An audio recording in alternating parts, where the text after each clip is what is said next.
All right, so let's start with the big story that we are tracking on WION at this hour as the second day of protests continue. Farmers in France are blocking some strategic routes around Paris.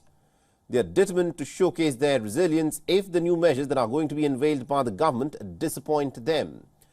The French farmers were seen dumping tyres outside the administrative and tax centre in Laval in northwest France. Now, the government is due to make some announcements regarding the legislation later in the day today.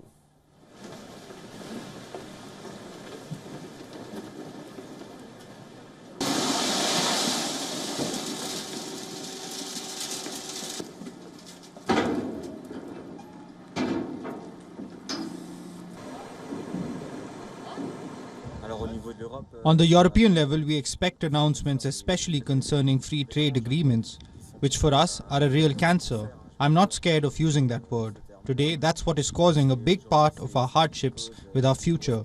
We cannot move forwards today saying we're going to import meat from Chile or New Zealand, which don't comply to our norms. That's just unfair competition. That's unacceptable. The crowds of farmers were in fact seen huddling together around small fires in the Parisian highways that have been blocked by tractors.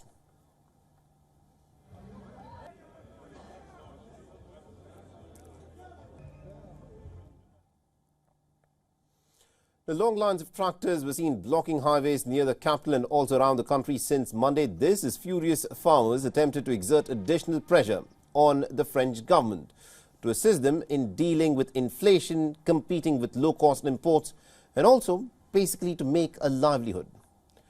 Now, the demonstrations have come in response to similar actions in other European nations, such as, for instance, in Germany and Poland. And in the run-up to the June elections for the European Parliament, the elections are expected to see some advances of the extreme right, of which farmers are considered a major base. All right, now to give us more updates in terms of what is unfolding at this moment in France, we're being joined in by our correspondent Ross Cullen, who's joining us live from Paris. Ross, bring us up to speed with what is happening with respect to the farmers' protests and why is it that the French farmers are out on the streets? The latest that we have is that the farmers in the south of the country are trying to blockade Toulouse airport.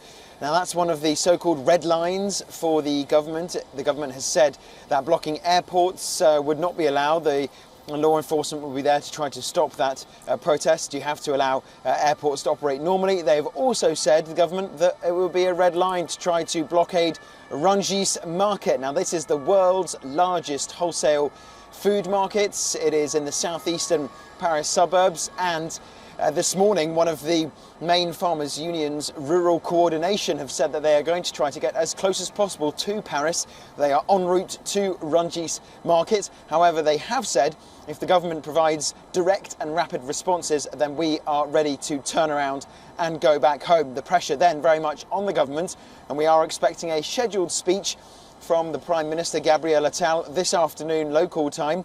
It's called a General Policy Declaration, and it was already taking place before these protests began. But as a result of the ongoing farmers' demonstrations, we do expect that Gabriel Attal will be focusing heavily on the agriculture sector, and the government have said that during Tuesday there will be new measures announced. French farmers are angry over a range of issues, from red tape and high production costs to low salaries, cheap imports, taxes on agricultural fuel, also a feeling that rural life is being left behind and forgotten about by central government, price pressures from retailers, and also the impact on their sector of the environmental transition and climate change policies.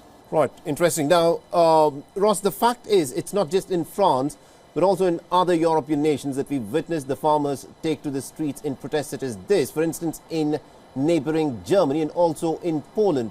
And a lot of people say that it is, in fact, the EU policies which has made life that much more harder for the farmers in many countries of Europe.